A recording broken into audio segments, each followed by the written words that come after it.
Hello again. I'd like to say a few words about the destruction of the UK steel industry. Currently, negotiations are underway to find a buyer from Tata Steel. Realistically, the best non-hope is to be asset stripped by commodities tycoon Sanjeev Gupta and his Liberty House Group.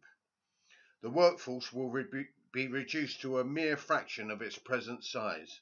Remember the unhappy fate of the mining industry in its communities. Exactly the same fate awaits the workers of Port Talbot and beyond. There will be no renationalisation, only, if that, a temporary bailout until the May elections and the June referendum. After that, desolation.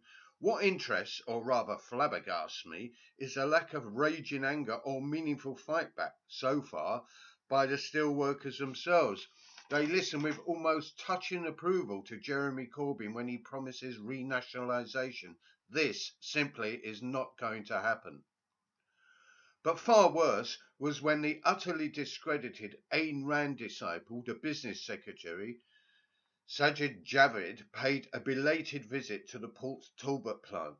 Instead of being greeted by thousands of incensed insurgent steelworkers barricading, occupying, blockading the M4 motorway, holding him captive, setting the ministerial car ablaze, which would have happened in any equivalent scenario worldwide, they lined up like a bunch of Oliver Twists with empty bowls. On the strength of that pitiful display, there will be no resistance or even defiant working class assertion or pride in the steel communities.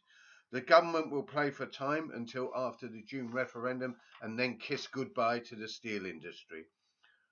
When the workforce behave passively, lapping up the weasel words of Stephen Kinnock MP, son of, placing hopes on the toothless bulldog union community, we know that they are certainly doomed.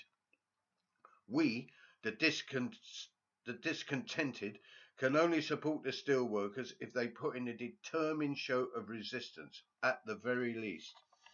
Whatever next? A visit to Port Talbot by a concerned Prince of Wales with Kinnock and Community Union rolling out the red carpet?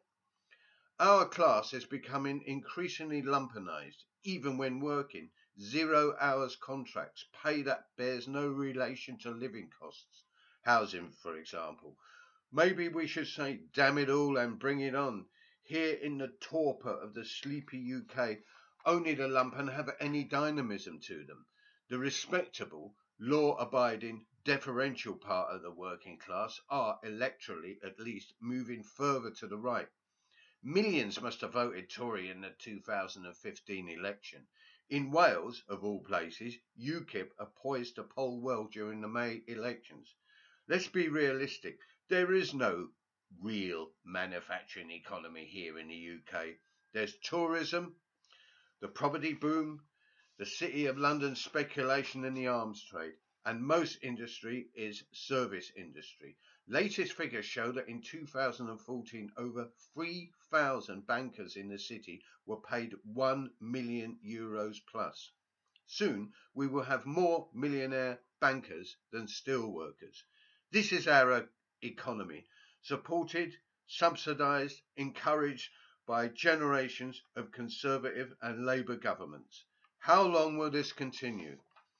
As long as we allow this insane state of affairs to continue is the simple answer.